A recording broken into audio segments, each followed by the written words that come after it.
जय स्वामी समर्थ मित्रांनो मित्रांनो आजच्या व्हिडिओमध्ये आपण डिस्कस करूया की सप्लाय चार्ट वरती कशा पद्धतीने आयडेंटिफाय करतात आणि त्याकरता आपण रॅली बेस्ड ड्रॉप या सप्लाय स्ट्रक्चरचा यूज करणार आहे।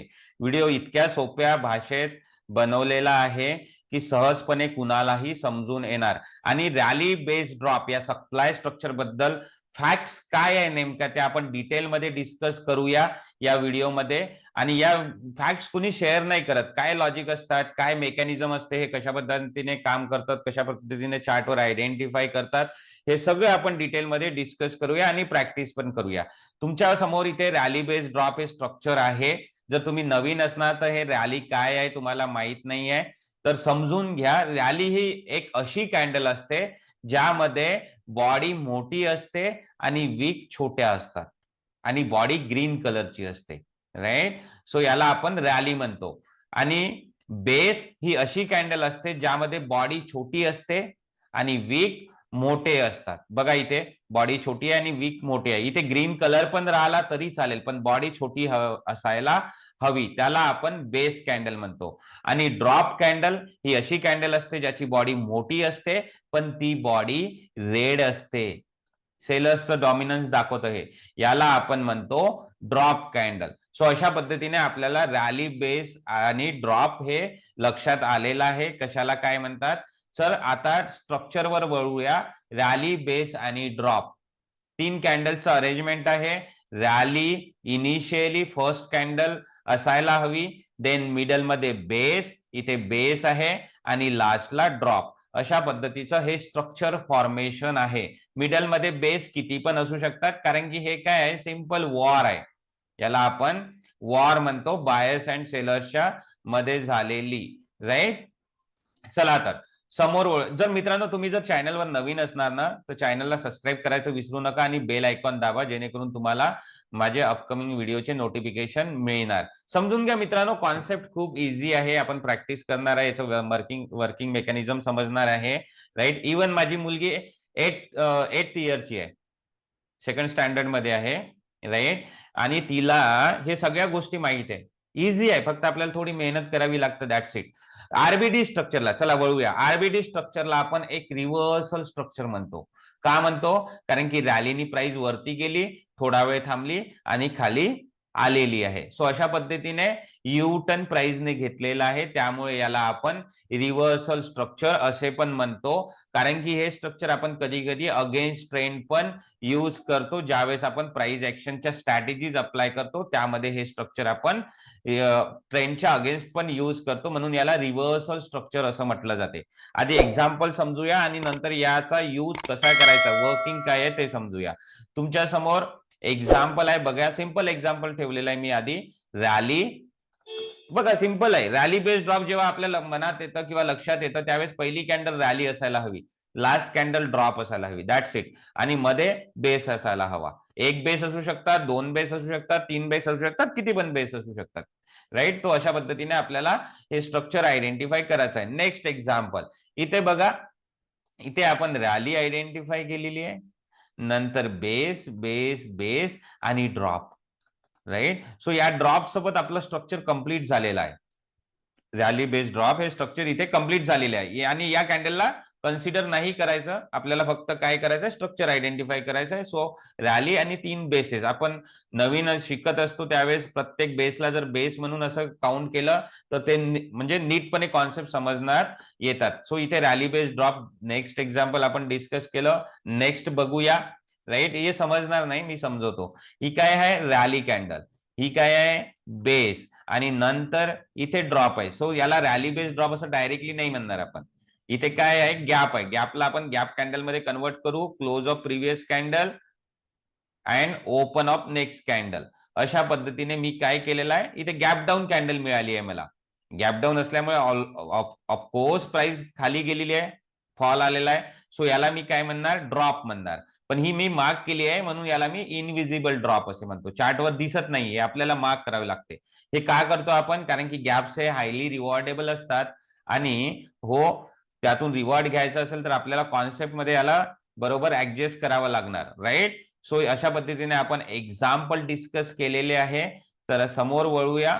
की हे कशा पद्धतीनं काम करतं, राईट. इथे मी रॅली बेस्ड ड्रॉप हे स्ट्रक्चर ठेवलेलं. आता बघा मित्रांनो, इथे प्राइस वरती गेली. इथे काय झालं, फाईट झालं बायर्स आणि सेलर्सच्या मध्ये, राईट. म्हणजे बेस क्रिएट झाला. वॉर कॅन्डल आहे, याला आपण वॉर कॅन्डल पण म्हणतो. आणि वॉर कंप्लीट झाल्यानंतर त्यांनी डिसिजन घेतलं की खाली जायचं आहे. खाली जायचं म्हणजे काय, सप्लाय आलाय चार्टवर. रॅली बेस्ड ड्रॉप काय, सप्लाय स्ट्रक्चर आहे. म्हणजे हे जेव्हा खाली जात आहे ना, ऑफकोर्स यामध्ये फोर्स लागलेला आहे खाली जाण्याकरता. कोणी फोर्स लावलेला आहे, सो ऑफकोर्स सेलरनी फोर्स लावलेला आहे. आणि ज्यावेळेस ते फोर्स लावतात त्यावेळेस त्यांचं कंप्लीट ऑर्डरचे कंझम्पशन होत नाही, राईट. लक्षात घ्या. इन्स्टिट्यूशन कशा पद्धतीने काम करतात त्याचा डिटेल व्हिडिओच्या डिस्क्रिप्शन मध्ये लिंक मिळणार. रॅली बेस्ड ड्रॉप काय आहे त्यावर पण मी 30 मिनिटाचा व्हिडिओ बनवलेला आहे.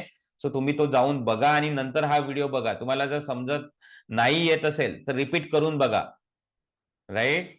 कारण की एक चांगला कॉन्सेप्ट असणे गरजेचंच असते. नाही तर मग हार्ड अर्न मनी आणा आणि मार्केटमध्ये वेस्ट करा. कोणी सांगितलं हे? जर तुम्ही ट्रेड करता तर तुम्हाला एंट्री आणि स्टॉप लॉसनीच फरक नाही पडत. तर तुम्हाला टार्गेट बी माहित असायला. या तिन्ही गोष्टी तुम्हाला जर माहित आहे तर ट्रेडमध्ये एंट्री घ्यायची, नाही तर घेऊच नका, राईट. सो काय झालं, इथे खाली पडला. सो खाली पडल्यावर आपल्याला समजतं की बाबा हा वॉर नंतर खाली आलाय, तर ही जी वॉर राहते ना, वॉर, राईट. येथे आणखी जर एक वेळा प्राइस रिटर्न आली, राईट, सो आपण काय एक्सपेक्ट करतो की इथनं फॉल येणार. When the price will return to this area, वॉर एरियामध्ये. वॉर इम्पॉर्टंट असतं कारण की डिसिजन इथनच होतं. डिसिजन इथनच झालं की इथून प्राइसला खाली पडण्यात आलेलं आहे. नंतर ज्यावेळेस प्राइस जे वॉर एरियामध्ये येतं ना तिथनं खाली पडतं. म्हणून तर याला आपण सप्लाय स्ट्रक्चर म्हणतो. Rally based drop, supply identify केला चार्टवरती आणि इथे पण आणखी एक वेळा सप्लाय आलेला आहे. याला आपण ट्रेड करता यूज करतो. हे आपलं इनिशियल रिएक्शन आहे चार्टवरती, राईट. अशा पद्धतीने.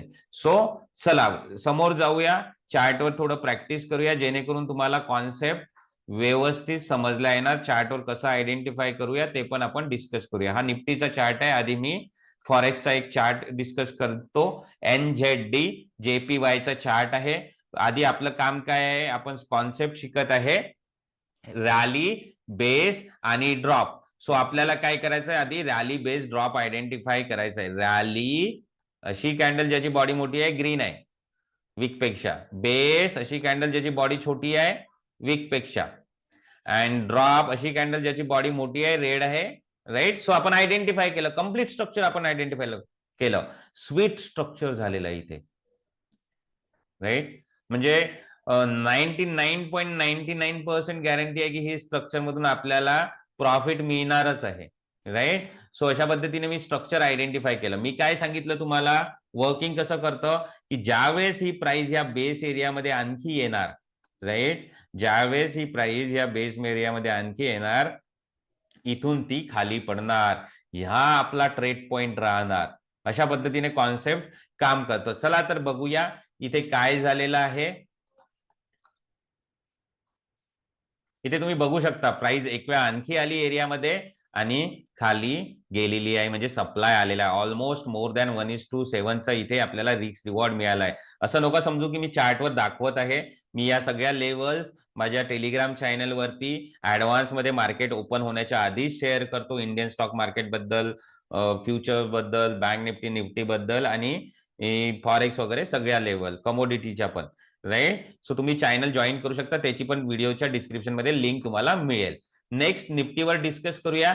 इथे पण तुम्ही बघा निफ्टी काय सुरू आहे, अपट्रेंड मध्ये सुरू आहे. बट अपट्रेंड मध्ये सुरू असताना पण, राईट, इथे पण रॅली बेस्ड ड्रॉप स्ट्रक्चर आहे, राईट. पण मी हे कन्सिडर नाही केलं. त्याचे लॉजिक्स मी समोरच्या व्हिडिओमध्ये आपण डिस्कस करूया, राईट. समोर मी आणखी व्हिडिओ घेऊनच येणार, राईट. इथे समजून घ्या हेच का मी सिलेक्ट केलेलं आहे. रॅली बेस आणि ड्रॉप स्विथ असं स्ट्रक्चर इथे बनलेलं आहे. सप्लाय स्ट्रक्चर आहे rally base drop, right. Concept काय बोलतो की या बेस एरियामध्ये ज्यावेळेस पण प्राइस येणार, राईट, सो आणखी प्राइस इथनं पडणार आहे, राईट. सो चला बघूया. मी काय केलं, त्या बेसला झोन मध्ये टाकलेली आहे आणि आपण बघूया. हा सप्लाय झोन मार्क केलेला आहे आणि प्राइस सोबत काय झालं, निफ्टी फ्युचर आहे, राईट. बघा इथे झोन मध्ये गेली आणि इथे खाली आलेली आहे. अगेन्स्ट ट्रेंड काम केलं आहे तरी पण ऑलमोस्ट मोर दॅन 1:3चा रिस्क रिवॉर्ड इथे मिळालेला आहे, राईट. हे पण आपल्याला कळायला हवं की अगेन्स्ट ट्रेंड ज्यावेळेस काम करतो त्यावेळेस रिवॉर्ड कसे बुक करायचे, किती बुक करायचे, ट्रेंड सोबत किती हायर रिवॉर्ड बुक करायचे, हे सगळं आपल्याला समजायलाच हवं. राईट. आणि इंडिपेंडन्सी गरजेची असते, कोणावर पण डिपेंड राहून चालत नाही. राईट. अशा पद्धतीने इथे सप्लाय आलेला आहे. राईट. आशा करतो की तुम्हाला कॉन्सेप्ट समजला असेल. राईट. चला समोर वळूया. काही पण तुमचे डाउट्स असणार तर तुम्ही कॉमेंट सेक्शन मध्ये मेन्शन करा. मला टाइम मिळाला की मी त्यांचे रिप्लाय देणार. राईट. तुम्ही जर नवीन असणार चॅनलवर तर चॅनलला सबस्क्राईब करायचं विसरू नका. आणि हो, तुमच्या फ्रेंड्स अँड फॅमिली मेंबर सोबत शेअर करा मित्रांनो, कारण की पुष्कळ लोक हे असे की जे हार्ड अर्न मनी घेऊन येतात, कॉन्सेप्ट माहीत नसतात, कुठे पण काम करतात आणि लॉस करून घेतात. सो शेअर करा तुमच्या रिलेटिव्ह सोबत, तुमच्या व्हॉट्सअप ग्रुपमध्ये, टेलिग्राम ग्रुपमध्ये पण. राईट. आशा करतो व्हिडिओ तुम्हाला आवडलेला असेल. राईट. नेक्स्ट व्हिडिओमध्ये डिटेलमध्ये डिस्कस करूया की झोन मार्किंग या स्ट्रक्चरला घेऊन कशा पद्धतीने करायचं जेणेकरून आपण एंट्री घेऊ शकणार. सो आजचा व्हिडिओ मी इथेच थांबवतो. भेटूया नेक्स्ट व्हिडिओमध्ये.